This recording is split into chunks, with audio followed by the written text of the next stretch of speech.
गतकाली मान्यवर हाईकोर्ट विकसित गाँ विकसित ओडिशार कार्यक्रम उपर अंतरीण गोटे रहितादेश जारी कर तार कारण होची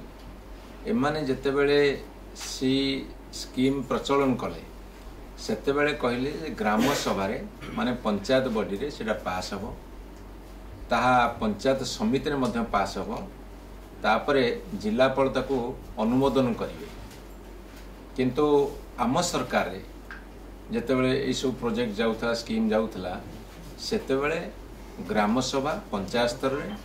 तापरे पंचायत समिति ब्लॉक रे तापरे जिला परिषद ताको अनुमोदन करूथला किंतु माने जिला परिषद को बाद दे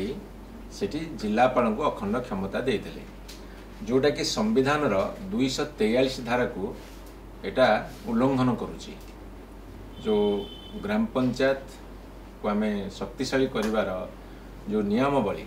जो धारा ताकू एटा चरम उल्लंघन करुची एवं एबे आउ गोटे चिट्ठी जाईची जे विधायक माने 40% प्रोजेक्ट जिलापाल को देई परिबे सेटा जिलापाल ताकू इनक्लूड करिवे सेथिरे रखि परिबे आपण कहंतु तो जदि ग्राम सभा रे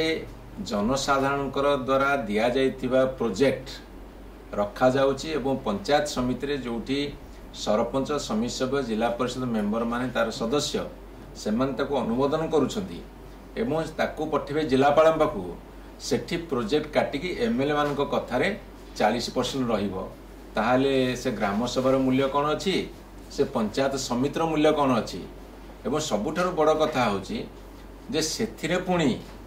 जो माने शासक दल विधायक से मानकर प्रायोरिटी रहउची जो माने विरोधी दल विधायक से मानक जगह रे एमपी माने रेकमेंड करछन बा अन्य के रेकमेंड करछन सेठी विरोधी दल विधायक मानकर कथा रहउनी आमे कहूचु जोटा नियम ताकू पालन करंतु ग्राम सभा जोटा आसूची पंचायत समिति जोटा पास होची ताकू जिला परिषद क्षमता दियंतु ये जेहेतु जिलापाल को देइछन्ती सेठी आउ अधिका प्रोजेक्ट काटिबा एवं पुरेबा से धंदा छाड़ंतु एइथिरे विकास हुएनी एइथिरे विनाश हुए से माने जोटा विकसित ओडिशा कहउछन्ती ये विनाशकारी ओडिशा तैयारी करिवार वर्तमान आगु बढ़िले एवं जो विकसित गाँ करिवार कथा कहउछन्ती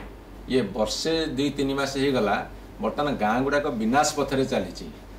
आम सरकार जोटी कंक्रीट रास्ता करी विकास पथ खोला होता ये बर्तमान ताकू विनाश पथरे आगू बढ़ाऊँ तेणु हाईकोर्ट जहाँ देती यथार्थ रहितादेश यथार्थ ये सरकार चैतन्य उदय हवा दरकार से माने बुद्धि प्रयोग करने दरकार जे जोटा ठीक जोटा नियम जोटा नीति ताकू अनुपालन करंतु।